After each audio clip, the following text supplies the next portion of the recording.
wani goi nambala wane nambala wani ai go ni nambala wan wani ai go wane nambala wani ai go nambala wani goi nambala wane nambala wani goi.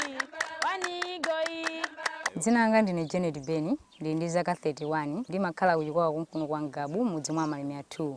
Ndine okwatiwa, ndi ana 3, wamuna mmodzi akazi awiri. Wamkazi woyambayo dzina lake ndi Lihana Kasaira, winayo Fortune Kasaira, wachitatuyo ndi Jumlani Kasaira.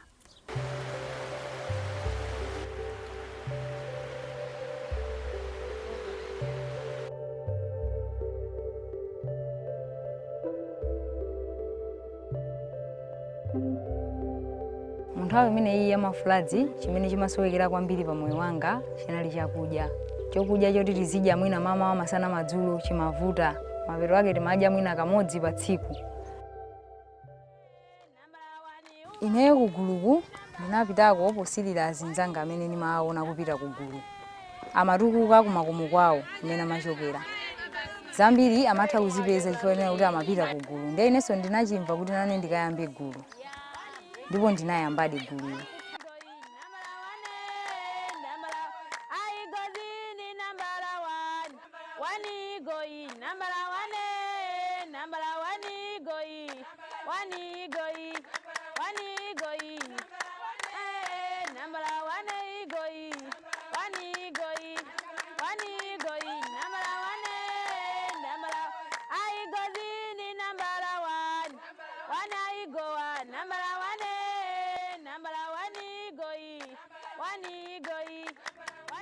Funa azimai awiri magwisa ntchito cha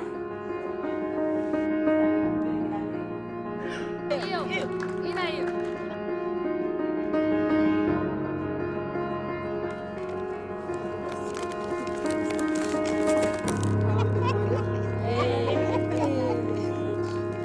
Malamba chakolite bwanja ndifatu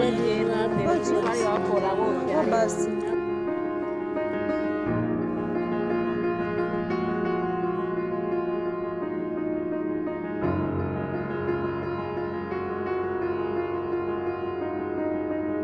Chinthu chimene chasintha moyo wanga nthawi ino mosiyanisa ndi mbuyomu.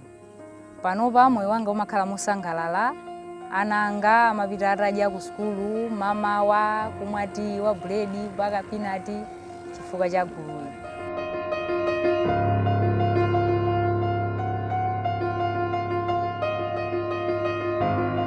Ubwino ogwiritsa ntchito sola kumbali ya mafriji ndionena kuti sola imatithandizira mu juisi wathu kuti asaole. Chifukwa kuti sola siitengera kuti magetsi athima kapena sanathime yayi. Sola imakhala ikugwira ntchito kwa masiku onse kwa daily tsiku ndi tsiku nthawi ndi nthawi.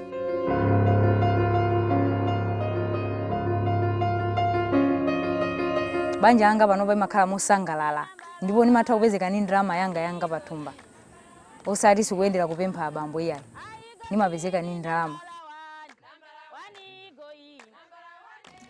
Mai Jairo sitamalizani.